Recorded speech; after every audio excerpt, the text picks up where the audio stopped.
Women's access to justice in a COVID world.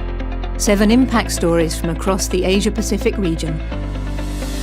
Women's leadership in remote communities in Nepal has risen above and beyond during the pandemic. Forming a small movement of 10 grassroots women's organisations, they've mobilised COVID relief support and de-escalated domestic violence cases through home visits and counselling via phone calls. Beyond advocacy, this movement is connecting women facing intersecting forms of discrimination with community justice actors to access their rights.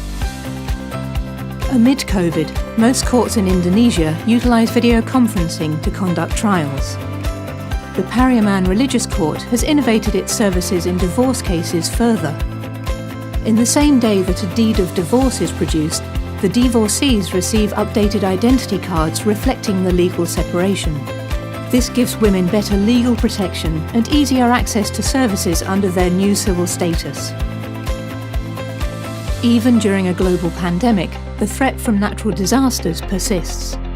Ms. Luciana, a widow from Kadavu, Fiji, has lost her home in a tropical cyclone during the April 2020 COVID peak. The Pacific Human Rights Defenders Network addresses gender inequality and human rights, including gendered impacts of climate change.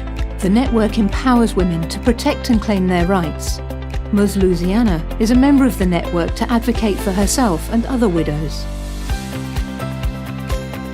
COVID poses unique challenges for legal representation and access to services in prisons, leaving distinct needs of women in prison unmet. In Cebu, the Philippines, Street Law delivers a training program for women in prison and jail personnel to raise awareness among both groups on women's rights and international standards that apply to them. Knowing their rights will allow them to claim justice during COVID and beyond.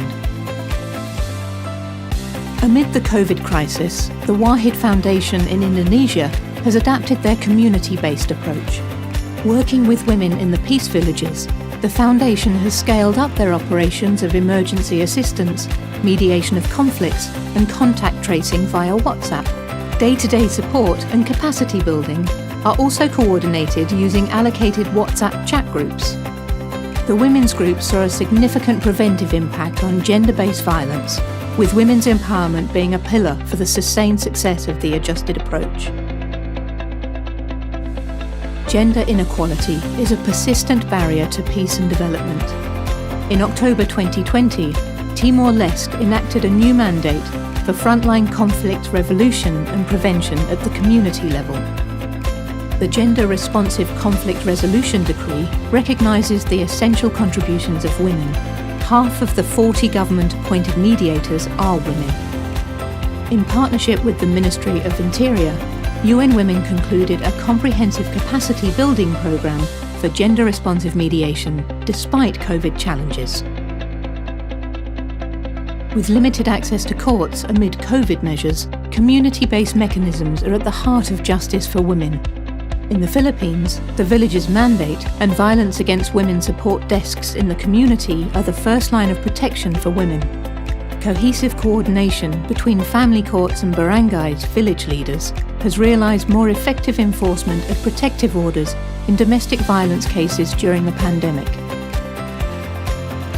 These impact stories are part of enhancing access to justice for women in Asia and the Pacific, bridging the gap between formal and informal systems through women's empowerment and reduction of gender biases. An initiative under the joint UN Women, ICJ and OHCHR programme and generously supported by the Swedish International Development Corporation Agency, SIDA.